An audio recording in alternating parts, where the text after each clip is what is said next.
नमस्कार मित्रों, आरोग्य जीवन यात्रा में आप सबका स्वागत है। मैं doctor Rajesh Patel, naturopath doctor हूँ, योगा का मास्टर हूँ और बेसिकली मैं सिविल इंजीनियर हूँ। मैं यहाँ नेचुरल डाइट सिस्टम यानी कि योगाहार पे बात करता हूँ। योगाहार यानी कि योग शास्त्रों ने आहार की जो पद्धति, जो नीति नियम बताए हमको, उसके ऊपर ही हम यहाँ चर्चा करते हैं।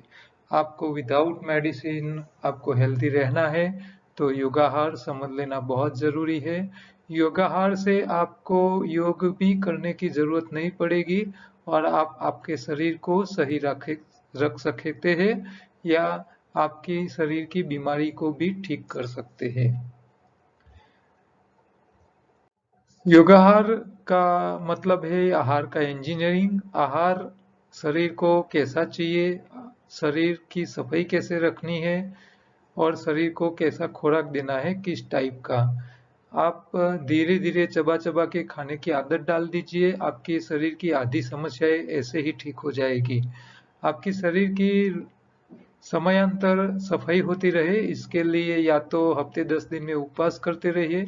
उपवास नहीं कर सकते हो पूरे दिन का तो आप हर रोज एक टाइम खाना छोड़ दीजिए। जो लोग मजदूरी करते हैं वो लोग को उपवास करने की जरूरत नहीं है, क्योंकि मजदूरी के लिए मेहनत की शक्ति के लिए उनको खुराक खाना जरूरी है। लेकिन जो शहर में रहते हैं, मजदूरी नहीं करते हैं, उन लोगों को 3 टाइम खाने की जरूरत नहीं है। आपके खुराक में अल्कलाइन खुराक ज्यादा होना चाहिए, एसिडिक खुराक कम होना चाहिए। आपके शरीर में शक्ति वाला खुराक भी चाहिए, न्यूट्रिशन वाला यानी कि रिपेयरिंग वाला भी चाहिए और शरीर को काम में आने वाले कारीगर भी चाहिए। तो एक कौन सा खुराक ताकत देगा, कौन सा रिपेयरिंग का सामान देगा, कौन सा कारीगर देगा, ये आपको याद रखना जरूरी है। आपके शरीर में आपकी छोटी बड़ी दोनों आंतों को साफ रखना जरूरी है। आपके खून की सफाई के लिए या तो उपवास करो या तो मजदूरी करके पसीना निकालो या तो खट्टे फल खा के आपके शरीर का कचरा निकाल सकते हो। तो ये सारी बातें आपको ध्यान रखनी है। आपके स्वाद भी आपको खुराक के स्वाद भी आपके शरीर में अपने काम करते हैं। तो ये सारी बातें आपको पूरी डिटेल में समझनी है तो आप हमारी योगाहार की यूट्यूब चैनल पे जाइए और वहाँ यूट्यूब चैनल पे आपको योगाहार का पूरा कोर्स समझने के लिए एक पूरा प्लेलिस्ट है, योगाहार का पूरा कोर्स। वो प्लेलिस्ट में सारे वीडियो मैंने रखे हैं जो योगा आहार का इंजीनियरिंग को समझाते हैं। आपको लिंक चाहिए तो मेरे नंबर पे व्हाट्सएप कर लीजिए या तो आप यूट्यूब चैनल पे जाइए। आपको मेरी अच्छी बातें लगती है, बातें अच्छी लगती है तो आप अपने दोस्तारों को, मित्रों को ग्रुप में शेयर कीजिए। इससे लोगों को समझ आएगी आहार क्या है, कैसे खाना है, कब खाना है, शरीर की सफाई कैसे करनी है। तो वो खुद अपने शरीर की बीमारियां बाहर निकाल पाएंगे बिना दवाई, बिना कसरत से। यहाँ एक प्रश्न है एनडीएस में, प्रेगनेंसी लेडीज को ये डॉक्टर फोलिक एसिड आयरन की टेबलेट लेने को कहते हैं, वो कंपलसरी है लेना? एनडीएस में green juice, fruit juice etcetera इसके अलावा क्या ले? प्लीज हमें जरूर बताएं। तो ये बहन ने प्रेगनेंसी के बारे में पूछा है, प्रेगनेंसी के टाइम पे उनको क्या लेना चाहिए। वो एक बात ये पूछ रही है कि डॉक्टर उनको फोलिक एसिड यानी कि आयरन की टेबलेट देते हैं तो वो क्या लेना जरूरी है। तो देखिए, ये धरती पे रहने वाले हर शाकाहारी प्राणी बच्चे तो जन्म देते ही है। कोई प्राणी को फोलिक एसिड या आयरन की टेबलेट देने की जरूरत नहीं पड़ती है।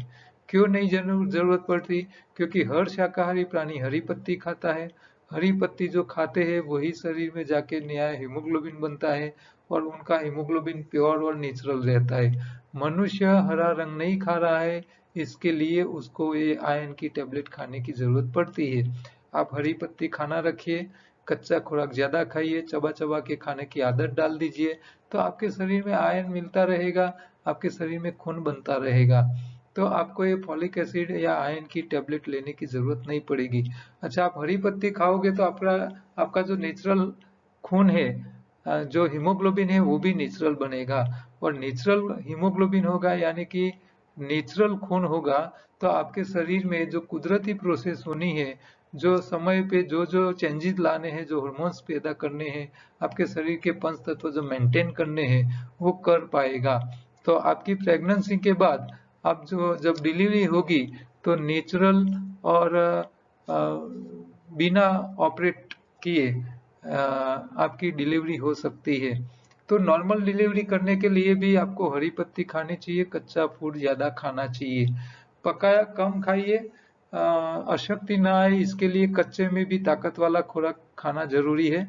आपको कार्बोहाइड्रेट्स भी चाहिए, प्रोटीन भी चाहिए, चर्बी युक्त खुराक भी खाना है, लेकिन रिफाइंड तेल, रिफाइंड घी, रिफाइंड शुगर या रिफाइंड नमक ऐसी चीजें मत खाइए, ठीक है। तो ऐसी जरूरी नहीं है, जो एनडीएस करते हैं उन लोगों को ये फोलिक एसिड या आयरन की टेबलेट की जरूरत नहीं है। डॉक्टर लोगों को पता नहीं है, इसलिए वो लोग ऐसे देते हैं, और हमारा डाइट भी ऐसा ही है जिसके लिए फॉलिक एसिड या आयरन की टेबलेट खाने की जरूरत पड़ती है। आप डाइट ही बदल दो, नेचुरल डाइट ज्यादा कर लीजिए, पकाया कम खाइए, कच्चा ज्यादा खाइए, हरी पत्ती सबसे ज्यादा खाइए, तो आपको नॉर्मल डिलीवरी भी होने के चांसेस बढ़ जाएंगे। क्योंकि शरीर को न्यूट्रिशन और शरीर को सही खुराक मिलेगा तो शरीर अपना काम अपने आप करेगा। हाँ, सिजेरियन करने की नौबत ही नहीं आएगी, ठीक है। दूसरा एक प्रश्न है, my friend hands are shaking, do you think this is a Parkinson's disease, and if yes what is the treatment, thank you. एक भाई पूछ रहे हैं कि उनके दोस्त को उनके हाथ जो है वो ऐसे शेकिंग कर रहे हैं, हिल रहे हैं। हाँ, तो ये हाथ हिलना, माथा ऐसे हिलता रहना, तो ये जो है वो पार्किंसन की बीमारी है। तो पार्किंसन की बीमारी में जो भी प्रॉब्लम है वो न्यूरॉन की, जो हमारे मगज के चेता तंत्र है, वो चेता तंत्र हमारे मसल जो है, जिसको काम करना है, ये मसल के ऊपर उसका कंट्रोल नहीं रहता है। हाँ, जो लाइट आती है जाती है, आती है जाती है, तो बल्ब जलेगा बुझ जाएगा, जलेगा बुझ जाएगा, जलेगा बुझ जाएगा। तो ये जो इलेक्ट्रिसिटी की कंटिन्यूटी नहीं रहती है, तो बल्ब जलता है, बंद होता है, फ्यूज होता है, जलता है, फ्यूज होता है, ऐसा चलता बंद चालू बंद चालू बंद होता रहता है। इसी तरह ये स्नायु के ऊपर जो चेताओं का कंट्रोल होना चाहिए, जो कंटिन्यूअस कंट्रोल आना चाहिए, कंटिन्यूअस उसका सिग्नल मिलता रहना चाहिए, वो जब नहीं मिलते हैं तभी ये पार्किंसन की समस्या आती है। पार्किंसन में एनडीएस करने से फायदा मिलता है और हमारे पास ऐसे अनुभव भी आ चुके हैं। तो पार्किंसन ऐसी बीमारी है जो एनडीएस से ठीक होती है। दुनिया में ऐसे तो एलोपैथी वाले बोलते हैं उसकी कोई दवा नहीं है। वो रीजन यही बताते हैं कि आपका जो चेता है, एक चेता जब दूसरी चेता को सिग्नल ट्रांसफर करता है तो उसके बीच में जो गैप होता है वहां इलेक्ट्रॉन पूरी तरह और ज्यादा क्वांटिटी में दूसरे न्यूरॉन में नहीं जा सकते हैं, तभी ये पार्किंसन की बीमारी आती है। तो पार्किंसन की बीमारी में से आपको जल्दी ठीक होना है तो आपको चिया सीड जो आते हैं, वो चिया का एक्सट्रैक्ट और मोरिंगा, मोरिंगा यानी कि सहजन की पत्ती, तो सहजन की पत्ती में दुनिया में सबसे ज्यादा न्यूट्रिशन होते हैं। तो सहजन की पत्तियों से एक्सट्रैक्ट निकाल दिया है हमने, और चिया सीड के में से एक्सट्रैक्ट निकाल दिया है, ये दोनों का एक कैप्सूल तैयार किया है। तो ये एक कैप्सूल, ये पार्किंसन जैसी बीमारियां, न्यूरॉन्स की जहां बीमारी है, चेता तंत्र रिलेटेड बीमारी है, मगज के रिलेटेड बीमारी है, मेमोरी लॉस हो चुकी है, स्नायु के ऊपर कंट्रोल नहीं है, चलने में भी कंट्रोल नहीं रहता हो, ऐसी सारी प्रकार की चेता, न्यूरॉन या माइंड के रिलेटेड जो जो समस्या है उसमें चिया सीड अद्भुत काम करता है। तो मोरिंगा जो है, सहजन जो है वो न्यूट्रिशन देता है, और चिया आपकी चेताओं को कंट्रोल करता है, उसको ठीक कर लेता है। तो जिनको पार्किंसन की बीमारी है वो लोग मोरिंगा चिया की कैप्सूल हमारे पास से मंगवा ले, साथ में हरी पत्ती में मोरिंगा यानी कि सहजन की पत्तियां ले, गेहूं के जवारे ले, और रजका जिसको हम अल्फा अल्फा बोलते हैं वो पत्तियों का प्रयोग ज्यादा करें। तो एनडीएस से इसमें 100% फायदा मिलता है, वैसा हमारा मानना है, और हमको रिजल्ट ऑलरेडी मिल चुके हैं। तो पार्किंसन ये अनक्योरेबल नहीं है, अब वो ठीक हो सकता है, लेकिन उनको एनडीएस करना पड़ेगा, सुबह में उपवास करना पड़ेगा, सुबह में उठ के एनिमा लेना पड़ेगा, दोपहर को हरी पत्तियों के 2-3 ग्लास जूस पीने पड़ेंगे, दोपहर से शाम तक कच्चा खाना पड़ेगा, एक ही टाइम पकाया खाना पड़ेगा। ये पार्किंसन की बीमारी जो है ज्यादातर 50 साल से बड़ी उम्र वाले लोगों को ही होता है। जब जवान होते हैं उन लोगों के में पार्किंसन कम होता है, लेकिन कई बार छोटे लोगों को भी, कम उम्र वाले लोगों को भी पार्किंसन की बीमारी होती है। तो ऐसे बहुत रेयर केस होते हैं, ज्यादातर 60 साल से ज्यादा उम्र वाले लोगों को ही होता है। तो ये मोरिंगा या चिया सीड आपको खाते रहना चाहिए, जो लोग 50 से बड़ी उम्र वाले हैं उन लोगों को, क्योंकि वो हमारी चेताओं को मेंटेन करके रखता है। तो भविष्य में पार्किंसन की बीमारी न आए इसके लिए चिया सीड खाते रहिए, या तो ये मोरिंगा चिया की एक्सट्रैक्ट का कैप्सूल हमारे पास से मंगवाइए और हर रोज 2 से 4 कैप्सूल पीते रहिए। तो ये क्योरेबल है, इसमें कोई टेंशन वाली बात नहीं है। आज के उपयोगी प्रोडक्ट में सहजन की पत्तियों के बारे में बात करते हैं। तो सहजन की पत्ती, उसकी फली, उसके फल फूल, सब उसकी मूल से लेके सब चीजें काम की है, इसीलिए उसको कल्पवृक्ष बताया गया है। तो सहजन की पत्तियों में पौष्टिक गुणों से भरपूर है। उसमें गाजर से 8-10 गुना विटामिन होते हैं, दूध से 8-10 गुना कैल्शियम होता है, पोटेशियम केले से कई गुना होता है, दही से भी प्रोटीन 8-10 गुना ज्यादा होता है, और विटामिन सी भी संतरे के हिसाब से काफी ज्यादा होता है, और पालक से 3 गुना आयरन इसके अंदर होता है। तो सहजन की पत्ती इतनी अद्भुत पत्तियां है कि वो बीमारी किसी भी प्रकार की हो उसमें ये काम में आती है। और हमारे वड़ा प्रधान मोदी साहब, उनका एक रिपोर्ट आया था कि उनकी तंदुरुस्ती का रहस्य है सहजन की पत्तियों में से बने हुए परोठे। तो हफ्ते में कम से कम 2 से 3 बार वो सहजन की पत्तियों का परोठा बना के खाते हैं। तो ये मोदी साहब का तंदुरुस्ती का राज न्यूज़पेपर में पूरा प्रेस नोट में आया था। तो सहजन हमारे प्रधानमंत्री भी खा रहे हैं, हमको भी खाने चाहिए। और सहजन बहुत अद्भुत चीज है, उसके पत्तियों के पाउडर फॉर्म भी मिल रहे हैं, वो भी आपको अवेलेबल हो जाएगा, आप हमारे पास से मंगवा सकते हो। और पाउडर में से बनाई हुई जूस आप नहीं पी सकते हो, अकेली सहजन की पत्तियों का रस पीने जाओगे तो आपको अच्छा नहीं लगेगा। तो आपको उसको दूसरे पत्तियों के साथ डालना है, पालक है, धनिया है, पुदीना है, मीठा नीम का पत्ता, ऐसे अलग अलग पत्तियों के साथ सहजन की पत्तियां डालें। आप दूसरे कोई फल का रस, नींबू का रस बनाया है या दूसरे फल का रस बनाया है, तो इसके अंदर भी आप सहजन की पत्तियां डाल सकते हो, ये सहजन की पत्तियों का पाउडर डाल सकते हो। अच्छा, बच्चे सहजन की पत्तियों का रस नहीं पिए, हरी पत्तियों का रस पीने से इनकार करते हैं, उनको मजा नहीं आती है पीने में, तो उनके लिए सहजन की पत्तियों के पाउडर में से बनाई हुई गोली भी अवेलेबल है। तो आप गोली पानी के साथ पी सकते हो। तो हमारे कई योग टीचर जो रेगुलर योग करते हैं, लेकिन उसकी उम्र जब बढ़ती है तो जॉइंट पेन बढ़ जाते हैं, तो उस टाइम वो सहजन की पत्तियों की गोली, पाउडर की गोली पी लेते हैं और अपनी जॉइंट पेन की समस्या में से बाहर आते हैं।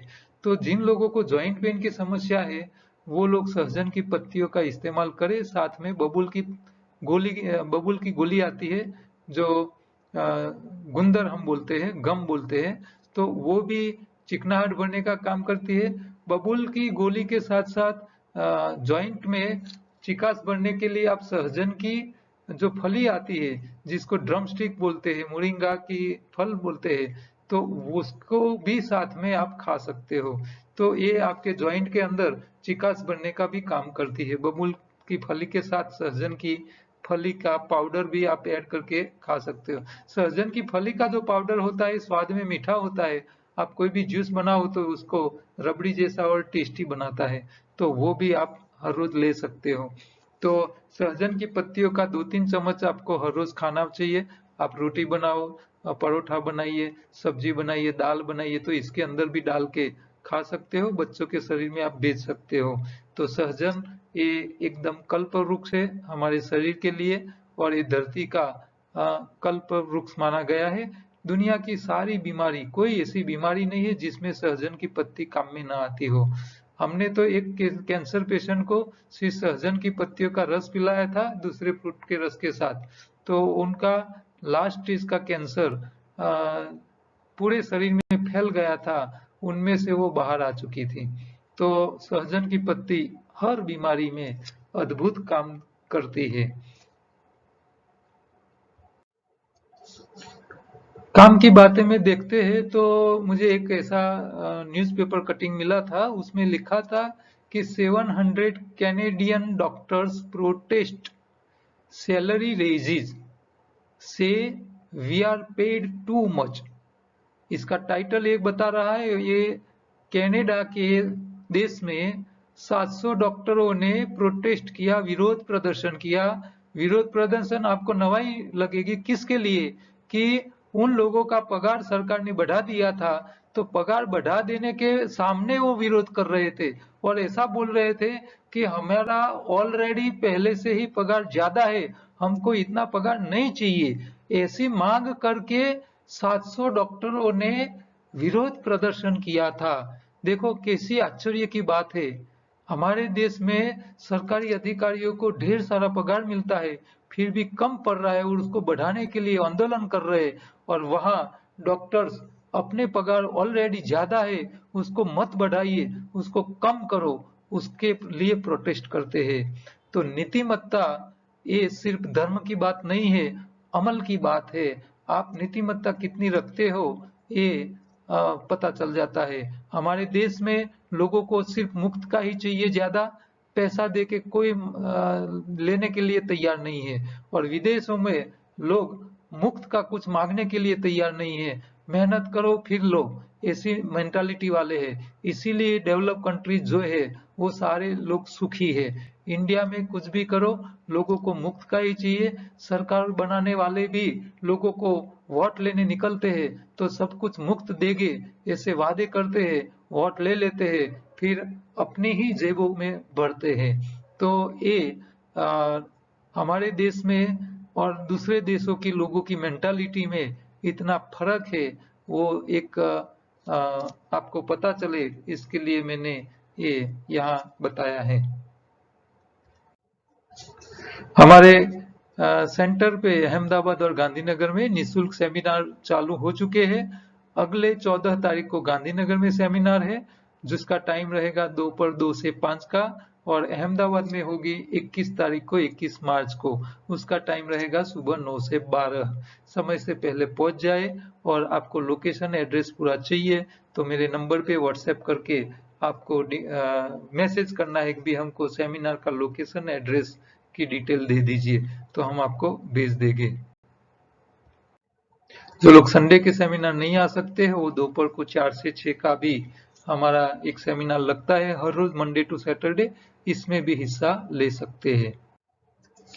योगाहार में शरीर सफाई, शरीर का खुराक और सावधानी, ये हाथों की सफाई, खून की सफाई, इंटरनल क्लींजिंग, और जब तक भूख न लगे तब तक मत खाइए। तो ये सारी प्रोसेस बॉडी की क्लींजिंग के लिए है। आपका खुराक कैसा हो चाहिए? तो भगवान बोलते हैं कृष्ण कि मेरा खुराक पत्रम फलम पुष्पम तोयम है। तो भगवत गीता में भगवान ने बातें बताई है कि पत्रम मेरा खुराक है। तो पत्ती हर शाकाहारी प्राणी का खुराक है, उनको खाना चाहिए।